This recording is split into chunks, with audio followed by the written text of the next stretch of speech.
വചനമൊഴി June 21. വചനഭാഗം 1 കോരിന്തോസ് 10:14-22, യോഹന്നാന്റെ സുവിശേഷം 6:1-15. വിശുദ്ധ യോഹന്നാൻ അറിയിച്ച നമ്മുടെ കർത്താവ് ഈശോ മിശിഹായുടെ പരിശുദ്ധ സുവിശേഷം. ഇതിനുശേഷം ഈശോ തിബേരിയാസ് എന്ന് വിളിക്കപ്പെടുന്ന ഗലീലി കടലിന്റെ മറുകരയിലേക്ക് പോയി. വലിയ ജനക്കൂട്ടം അവനെ അനുഗമിച്ചു. കാരണം രോഗികളിൽ അവൻ പ്രവർത്തിച്ച അടയാളങ്ങൾ അവർ കണ്ടിരുന്നു. ഈശോ മലയിലേക്ക് കയറി ശിഷ്യന്മാരോടുകൂടെ അവിടെ ഇരുന്നു. യഹൂദരുടെ പെസഹാ തിരുനാൾ അടുത്തിരുന്നു. ഈശോ കണ്ണുകളുയർത്തി ഒരു വലിയ ജനക്കൂട്ടം തന്റെ അടുത്തേക്ക് വരുന്നത് കണ്ട് ഫിലിപ്പോസിനോട് ചോദിച്ചു, ഇവർക്ക് ഭക്ഷിക്കാൻ നാം എവിടെ നിന്ന് അപ്പം വാങ്ങും? അവനെ പരീക്ഷിക്കാനാണ് ഈശോ ഇങ്ങനെ ചോദിച്ചത്. കാരണം എന്തു ചെയ്യാൻ പോകുന്നുവെന്ന് ഈശോ അറിഞ്ഞിരുന്നു. ഫിലിപ്പോസ് മറുപടി പറഞ്ഞു, ഓരോരുത്തർക്കും അല്പം വീതം ലഭിക്കാൻ 200 ദനാരയ്ക്കുള്ള അപ്പം പോലും തികയുകയില്ല. ശിഷ്യന്മാരിൽ ഒരുവനും ശിമിയോൻ പത്രോസിന്റെ സഹോദരനുമായ അന്ത്രയോസ് അവനോട് പറഞ്ഞു, 5 ബാർലിയപ്പവും 2 മീനും കൈവശമുള്ള ഒരു കുട്ടി ഇവിടെയുണ്ട്. എന്നാൽ ഇത്രയും പേർക്ക് അതെന്തുണ്ട്? ഈശോ പറഞ്ഞു, ആളുകളെ ഭക്ഷണത്തിനിരുത്തുവിൻ. ആ സ്ഥലത്ത് ധാരാളം പുല്ലുണ്ടായിരുന്നു. 5000-ഓളം പുരുഷന്മാർ അവിടെ പന്തിയിലിരുന്നു.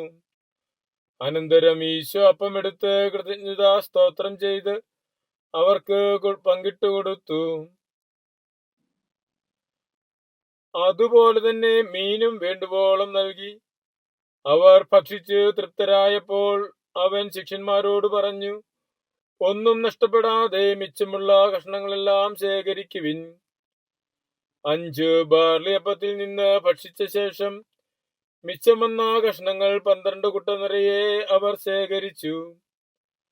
അവൻ പ്രവർത്തിച്ച അടയാളം കണ്ട ആളുകൾ പറഞ്ഞു, ലോകത്തിലേക്ക് വരാനിരുന്ന പ്രവാചകൻ സത്യമായും ഇവനാണ്.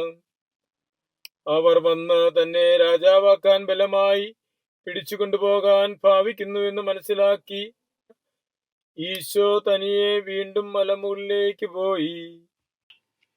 ഈശോയിൽ സ്നേഹമുള്ളവരെ, ഇന്ന് സുവിശേഷത്തിൽ നിന്ന് നാം ശ്രവിക്കുന്നത് ഈശോ അപ്പം വർദ്ധിപ്പിച്ചു നൽകുന്ന സംഭവമാണ്. പഴയ നിയമത്തിൽ തങ്ങളുടെ പിതാക്കന്മാർക്ക് അപ്പം നൽകിയ ആ ദൈവമായ കർത്താവാണ് താൻ എന്ന് വ്യക്തമാക്കുന്നതിന് വേണ്ടിയാണ് ഈശോ അപ്പം വർദ്ധിപ്പിച്ച് നൽകുന്നത്. അപ്പം വർദ്ധിപ്പിച്ച ഈ സംഭവത്തിന് ശേഷം നാം കാണുന്നൊരു കാര്യം, ഭൗതികമായ സംതൃപ്തി ലഭിച്ച ജനം ഈശോയെ രാജാവാക്കുവാനായിട്ട് പരിശ്രമിക്കുകയാണ്. അവർ തന്നെ ബലമായി പിടിച്ച് രാജാവാക്കുവാൻ പരിശ്രമിക്കുന്നു എന്ന് മനസ്സിലാക്കിയ ഈശോ തനിയെ അവിടെ നിന്ന് മലമുകളിലേക്ക് മാറി എന്നാണ് പറയുന്നത്. ജനങ്ങൾ ഈശോയെ രാജാവാക്കുവാൻ ആഗ്രഹിച്ച് ബലമായി അതിനുവേണ്ടി പരിശ്രമിക്കുന്നു എന്ന് കണ്ട് ഈശോ അവരുടെ ഇടയിൽ നിന്ന്, ആ സാഹചര്യത്തിൽ നിന്ന് മാറി പ്രാർത്ഥിക്കുവാനായി മലമുകളിലേക്ക് പോവുകയാണ്. ഈശോ അവരുടെ വാക്ക് കേട്ട് രാജാവാകുവാൻ തുനിഞ്ഞെങ്കിൽ ദൈവപിതാവിൻ്റെ ഹിതം നിറവേറ്റുവാൻ അവിടത്തേക്ക് സാധ്യമല്ല. അതുകൊണ്ട് ആ സാഹചര്യത്തിൽ നിന്ന് ഒഴിഞ്ഞു മാറി ദൈവപിതാവിൻ്റെ സന്നിധിയിലേക്ക് തൻ്റെ ഹിതം നിറവേറ്റുവാൻ വേണ്ടിയിട്ടുള്ള യാത്ര ഈശോ തുടരുകയാണ്.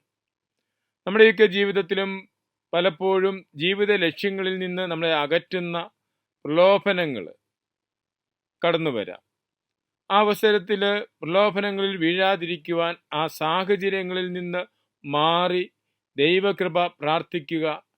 സാഹചര്യങ്ങളിൽ തന്നെ നിന്നാൽ പലപ്പോഴും പ്രലോഭനത്തിൽ വീണുപോകും. അതുകൊണ്ട് സാഹചര്യങ്ങളിൽ നിന്ന് മാറി ദൈവകൃപയിൽ ശരണപ്പെട്ട് ജീവിതയാത്ര മുന്നോട്ട് പോകുവാനുള്ള പാഠമാണ് ഈശോ അവിടെ നൽകുന്നത്. പ്രലോഭനങ്ങളെ അതിജീവിക്കുന്നതിനുള്ള മാർഗമാണ് പ്രലോഭനത്തിൽ വീഴുന്ന സാഹചര്യങ്ങൾ ഒഴിവാക്കുക എന്നുള്ളത്. നമ്മുടെയും ജീവിതയാത്രയിൽ പല വിധത്തിലുള്ള പ്രലോഭനങ്ങളുടെ സാഹചര്യങ്ങൾ നമുക്ക് ചുറ്റും വരുമ്പോൾ ആ പ്രലോഭനങ്ങളെ അതിജീവിക്കുന്നതിന്, ആ സാഹചര്യങ്ങളിൽ ഒഴിഞ്ഞു മാറുവാൻ നമുക്കും പരിശ്രമിക്കാം. മിശിഹ നമ്മെ അനുഗ്രഹിക്കട്ടെ. ആമേൻ.